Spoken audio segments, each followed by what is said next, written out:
We have an exciting lineup of sessions and panelists who will share their insights and expertise with us. Before we dive into the program, I would like to call upon our Director of IIHS, Mr. Aromar Revi, to deliver the welcome address. Over to you, Aro. Morning. I'm very glad to see so many people here today, and hopefully it'll fill up a little bit more and we have more people online. I'm especially glad to see Gayatri after a very long time. I think probably after COVID. Last we met before COVID. So, I guess in terms of reflections, we have over the last many years assembled, I think, one of the larger programs working on capacity development in the country. Of course, it focuses largely on urbanization and what one could call the urban sector. But it's been an interesting journey, and I'd first like to thank large numbers of my colleagues who are here, some here and some at the back, who've actually helped build this program. Because it's not only the size that's important, but actually it is a program that's developed a fair amount of reflexivity to be able to reflect on processes and practices. And in a sense, the Capacity Development Forum is a very important step in that process. I mean, what we realized many years ago, but we were only able to put it together, I would say literally after COVID, is that there aren't spaces to have critical discussions about this continuum. I mean, we're an educational institution, so starting from skilling at one end, and then training, and then capacity building, and then capacity development, and then education. Find that whole continuum that's there. And we are centrally an educational institution. How does one navigate that space? And what can one do in each of those sort of segments to try and sort of help with, in quotes, national development? I mean, that's, I guess, the core thing, because as an institution, our mandate is very simple. I mean, our mandate is around the area of transformation. And of course, behavior change is probably, in its very, very narrow behavioralist kind of frame, is really at the bottom end of that food chain. The most important thing that we're concerned about at the end of it is actually agency. So the question is, how does one navigate that whole set of things? Because you need all of these elements, because even in the teaching that we do, skill building is an important part of it. And, especially because we are committed to lifelong learning throughout life, especially in a rapidly changing world in which economic structure is changing over, a person's lifetime. So what you were educated with and what you kind of progress to over the course of your own professional career or more than that is going to change very, very dramatically. So how does one progress as far as that's concerned? Of course, a central question that we're trying to kind of address is in institutions, because the challenge that India faces today, and has for a long point of time, is that we have forgotten how to build institutions, especially public institutions, fine? Or let's say institutions of the public interest. So we did that for many, many years, but I would say for the last 20 or 30 years, especially post-liberalization, we have strengthened some sets of institutions, especially market-based institutions, moderately well in some parts of the country. Some technological innovation has grown, but institutions that work in the public good in some senses are not areas in which we've been able to invest in and develop very effectively. So, how does one enable that to happen? I think is a very critical question. That's the reason why, even though we could have done many other things over the last 10, 15 years or so, we've focused a lot on public institutions, because that's the biggest gap pretty much across the country. And public institutions very often at somewhere between the third and the second tier. So, whether it's urban local bodies or Panchayati Raj institutions at one end, or state government institutions. Of course, we work with the Government of India a lot. I mean, many of us have worked for ages with the Government of India.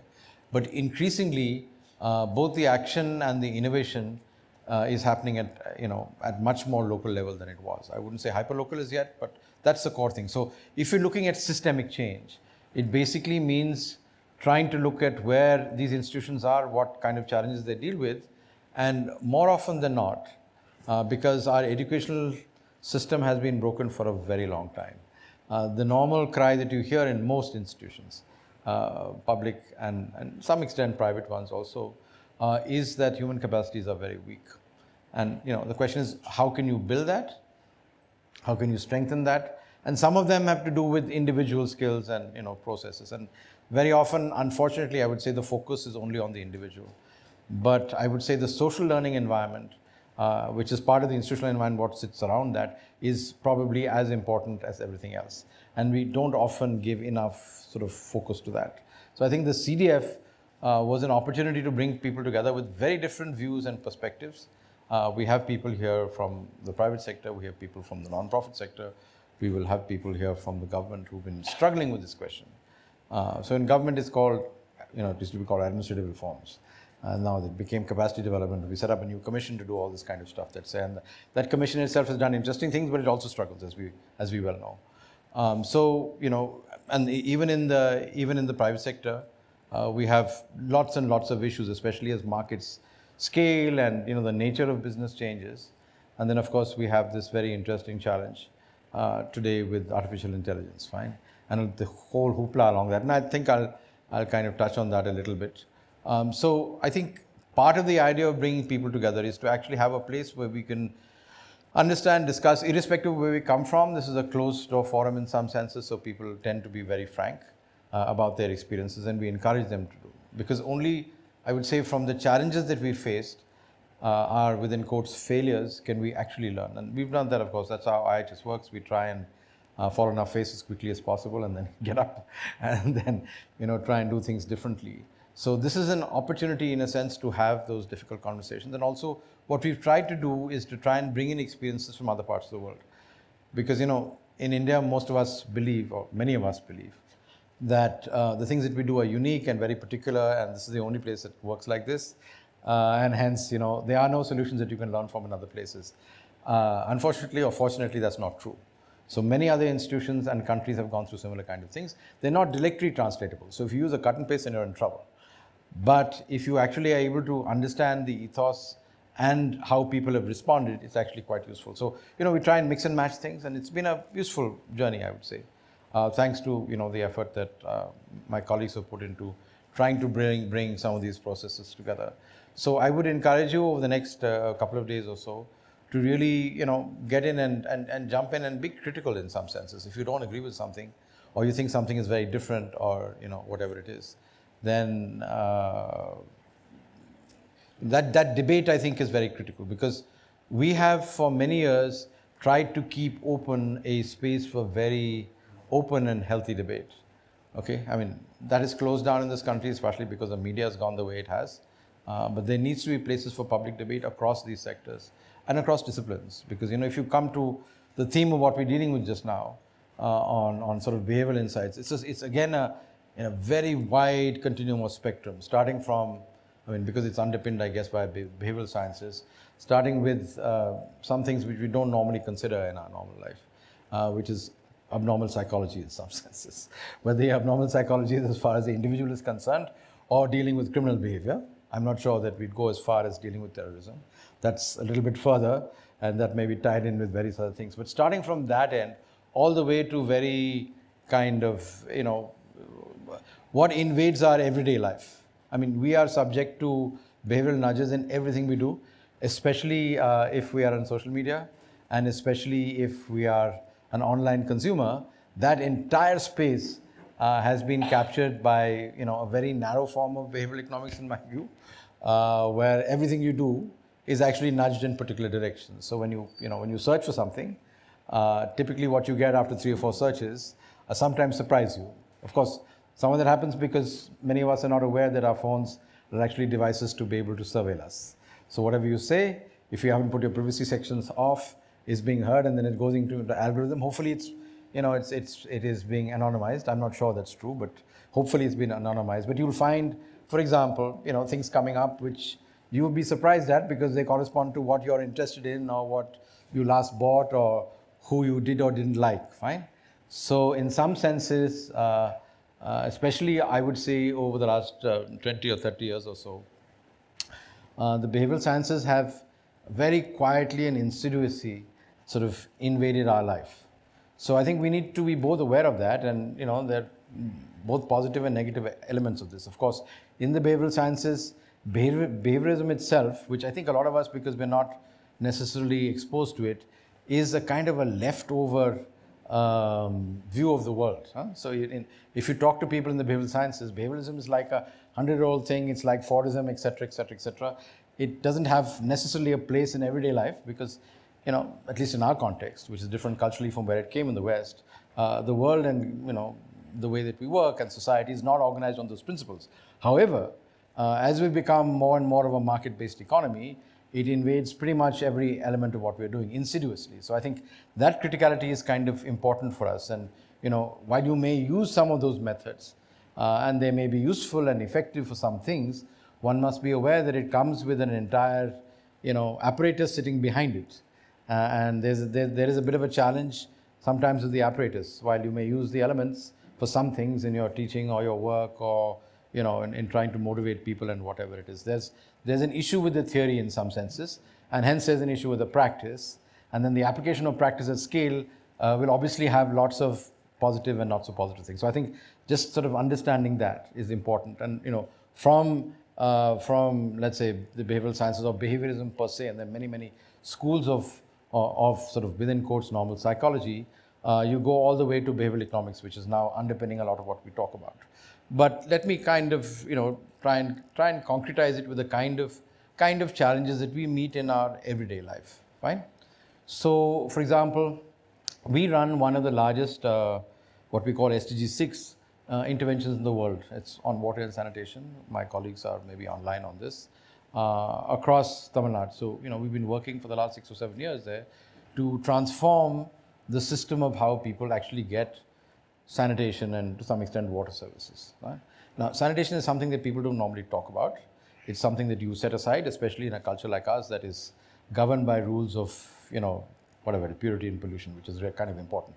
Social structure, caste, gender, etc. are all tied to these kind of questions. But the fact is that if you really want to address these questions, it's not only a technical question of did I get water or, how is my toilet cleaned or X and Y and Z. Underlying that are questions of people and how people behave themselves. That is, in your own house, what do you do? Like we did in COVID, do you wash your hands, etc., etc. That's one part of the story. But there's also the part of the story that there are certain activities that are actually handled by other people. Fine. In this particular case, people who are sanitation workers, who in a sense, pretty much across the country, irrespective of where you go, will belong to a particular caste, and that occupation, in a sense, is one of the most difficult occupations in the country. So in effect, when you're reforming or you're trying to change the system of water and sanitation, effectively you are engaging with questions of hierarchy, you're engaging with questions of equality, you're engaging with questions of caste. So the question then is, how does one deal with behavioral insights in that process? So one can deal with it in a clinical way, which we do very often from the medical sciences, because a lot of what we have in the behavior change space comes from that, right? And one way of thinking of it is, like I guess we do in the health sciences, to say, okay, there are a whole set of, inadequate behavior, or in some senses, what some people would call addictions. So, alcoholism, substance abuse, etc., etc., etc., are all seen to be behaviors, and then you have mechanisms to try and deal with it, whether it's Alcoholics Anonymous or de-addiction programs or dealing with tobacco. So, I mean, this big issue as far as this country is concerned. India is a large producer of tobacco. It is a huge public health challenge in some senses. So, there's been an entire kind of apparatus, partially come to us from the West, but has been sort of embedded in how public health is actually delivered just now, which is focused on behavior change. And in some senses, I would say it's quite effective. I think the most dramatic area in which we've been effective is actually dealing with sexual behavior around HIV/AIDS. That was a huge change that happened around that space. And, we took a behavioral view to it, while there are a whole range of other questions that are there. So, there are various other issues about identity, about legitimacy, and a whole range of other stuff that's there. So that's one view of where you come from. You come from basically a behavior change process, which says, if you have diabetes or you have X and Y and Z, they have that formula which basically said 3 things essentially lead to a whole range of 4 core diseases, and that adds up to 50% of the burden of disease. That's one way of looking at it. But I think when if we try and apply that model to sanitation, and people have done that, okay, and some of our colleagues have also tried to that, it doesn't really work. And I tell you why it doesn't really work. So, a very concrete thing that say, sanitation workers typically have to go and clean other people's shit, okay? In most parts of this country, that doesn't actually sit in sewers, fine? In cities like Bangalore, it sits in sewers and people get into sewers and they clean them, etc., etc.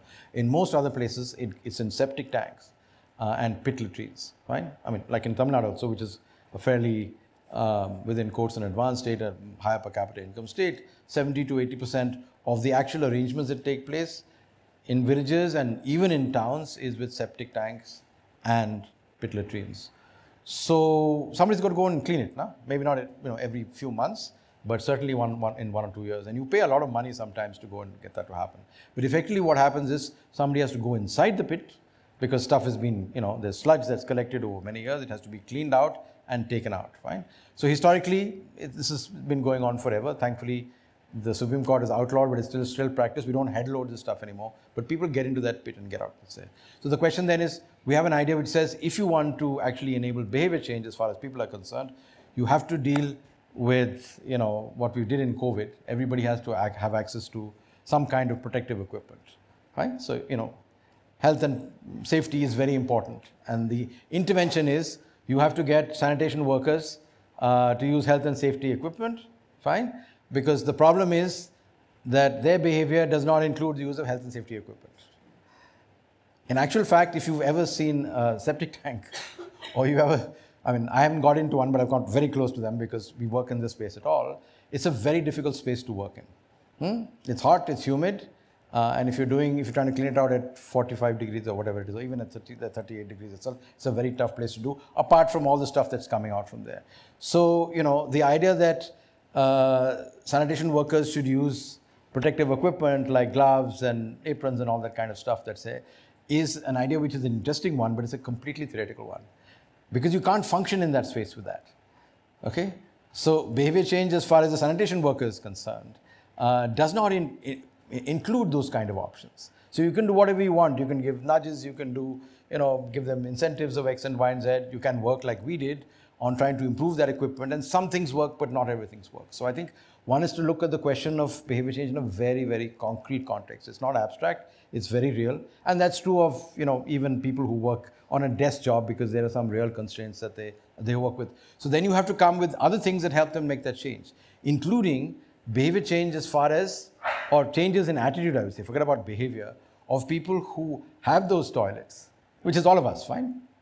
And what their relationship to people are and what kind of tech. So, we introduced, like, it's not a new technology, we introduced a new technology inside that, which instead of actually physically picking up the sludge, essentially you have a truck and the truck has a vacuum hose and you put the vacuum hose in and then it sucks out the stuff. But in actual practice, even when you suck out the sludge at the bottom, there's something still left there. So you've got to clean it out and you've got to deal with all kinds of fairly nasty things, and you can actually get exposed yourself and get very ill.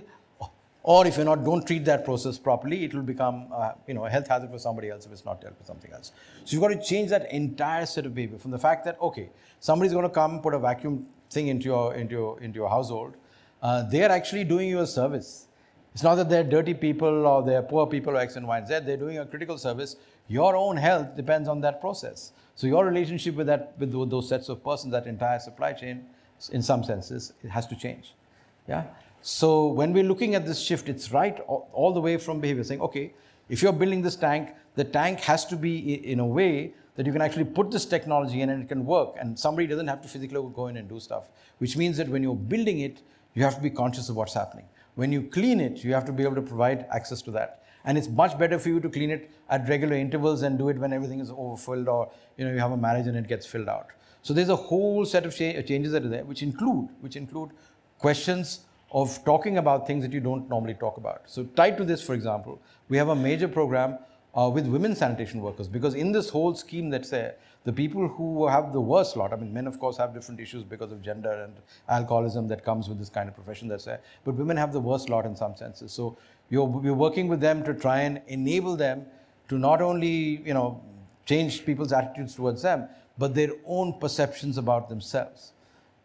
That my children, can do things that are different from me, or even inside this can actually be a business. And I think for us, in some senses, one of the real well, I wouldn't say call it a success, but one of the steps forward in Tamil Nadu was that these vacuum trucks have now become businesses.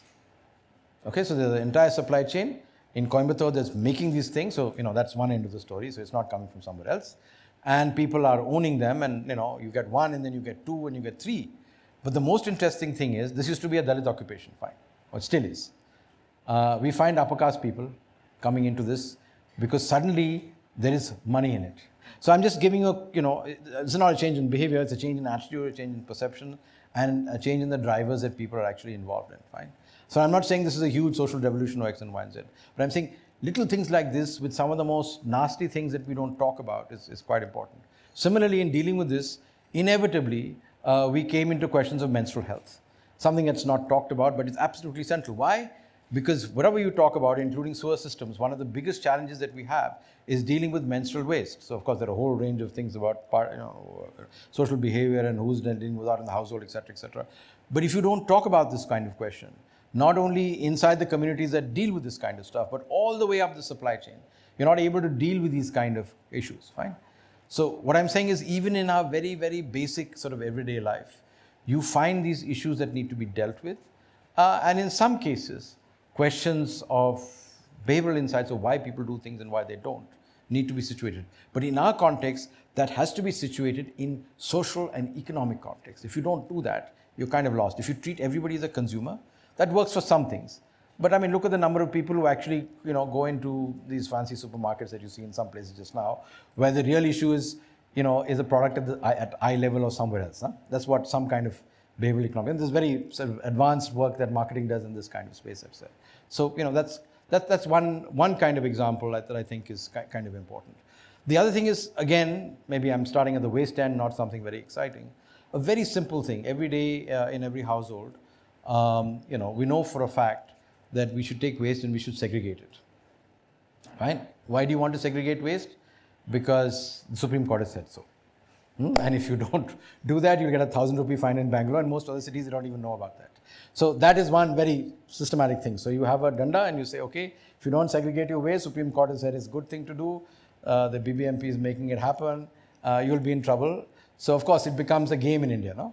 Once you have a rule, then everybody tries to go around it in whatever ways they are, etc. It becomes, it becomes part of our social fabric in some senses. But I'll give you another example of something that we're trying to do, which is, it's a very kind of obvious thing in some senses. And that is, so when you look at waste that comes from most households, or most buildings, let's say, it comes in 2 or 3 factions. There's the plastic and the glass and the steel and the metal that usually goes off to, a waste pick or kabadi, and that's a value chain that's there. So there's an economy around that, and, many colleagues have worked in this kind of space. So because there's economic value added, there's a certain behavior that takes place. Even there are issues. In fact, yesterday we had an interesting question. Somebody said, oh, you guys work on waste. What do you do about e-waste? And one of my colleagues came back and said, look, we don't think about e-waste because e-waste is basically elite waste. Okay? E-waste is produced by 0.5% of the population that has e-devices, and too many of them, and it's their problem. But the real reason that we don't work on e-waste is because the value added per kilogram of e-waste is so high that something will happen. Of course, there are many issues with it, because in e-waste, you have toxic metals and all kinds of other stuff. You have lead, cadmium, mercury, etc. So those are health issues, that's there. We're concerned about the other stuff that's there. So in the waste that you produce every day, about 60-70% of it is wet waste, the stuff that comes from our kitchens and sometimes from other places that are there. If you have a garden, it comes from there, fine. And the thing about wet waste is very simple. If you don't mix it up with all the fancy, horrible stuff that we have, paper, plastic, glass, etc., you can take that wet waste and turn it into something that's very useful. So in Bangalore, there is this kind of household thing where people have 3 pots and they compost it, and then they use it for their own pots. But I mean, of course, some households do it, but actually we have to do that across the entire city. So my colleagues are working on a very interesting, but very simple, it's a very simple idea. The idea is, it's a small town, not far from Bangalore, about less than 1 lakh population that's there. We're trying to see whether we can get everybody in that place, maybe literally everybody, to segregate their wet waste from other waste that's there. And why is that? Because we can take that wet waste and instead of putting it into some big heap, and now most towns, even small towns, have this entire mountain of, millions of tons in some cases of garbage. But the wet waste at least is a huge resource. So what we figured out is a very simple thing. If you take that wet waste, and instead of taking it to that mountain of garbage that's already there, you take it and you put it or you give it to farmers for free, or maybe in some cases it can be paid for. They are so happy to compost it because they know that it's much better to use that compost than to use chemical fertilizer. So chemical fertilizer gives you quicker growth and stuff like that. But the primary reason they use a chemical fertilizer is because it's cheaper to use that than to buy the organic compost from the municipality, because the organic compost is too far for them. The cost of transportation is lower density. The cost of transportation is much more, and you need more organic compost per hectare of land than you need of chemical fertilizer. So it's the economics that's driving that process. So our solution is very simple. The municipality basically takes the waste and takes it to a dump that's far away, another village. Typically, we dump all our waste in villages. So we said, okay, don't take the stuff and dump it in the village. Take the stuff and give it to a set of 200 or 300 farmers around that. And let's say in a year's time, we will tell you whether it's actually working very well. But the idea is very simple. But it can only work if you segregate your waste. Of course, the farmers are used to plastic and all this kind of stuff. So they said, doesn't matter if there's a little bit of plastic, we'll clean it out. It's okay. Fine. But if you're able to take out the plastic, the glass, the other stuff that's there, and certainly the textile waste, and I'll come to that in a second, then you're able to actually make something that's very useful and has immediate value. You're dealing with a waste problem at one end, fine. You're straight away trying to improve soil fertility, which is actually going to come back in terms of food. And I think the really interesting thing that's starting to work inside this town is two things. The first thing, of course, yes, okay, it's a good thing to segregate waste, etc., etc. So that is the real behavior change. Every day in the morning, it has to happen. And the second thing that's there is the idea that your waste can actually be useful to somebody else who is seen as an important person in society in some sense. So the idea of trying to bring the farmer and the urban dweller together in a partnership, saying, look, my waste is your value, and your value comes back as food. And food, in a sense, is a really powerful thing as a meme or a cultural thing as far as India is concerned.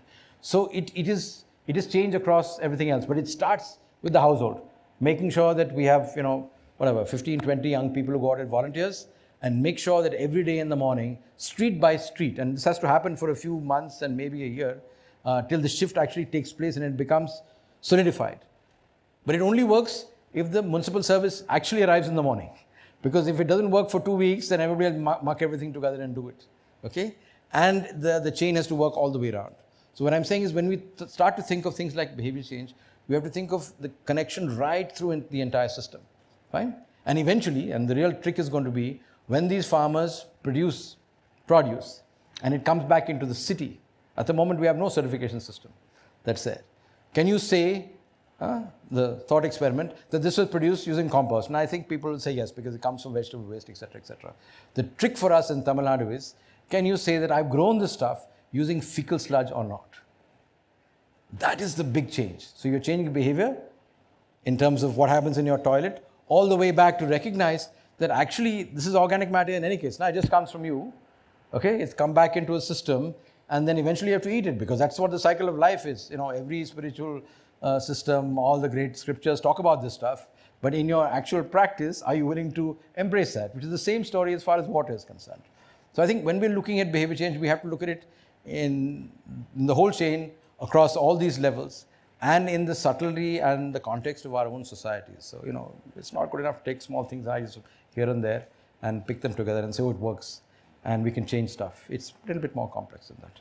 So, yeah, thanks very much, and I'm sure Gayatri is going to say much more interesting things than I have. Thanks.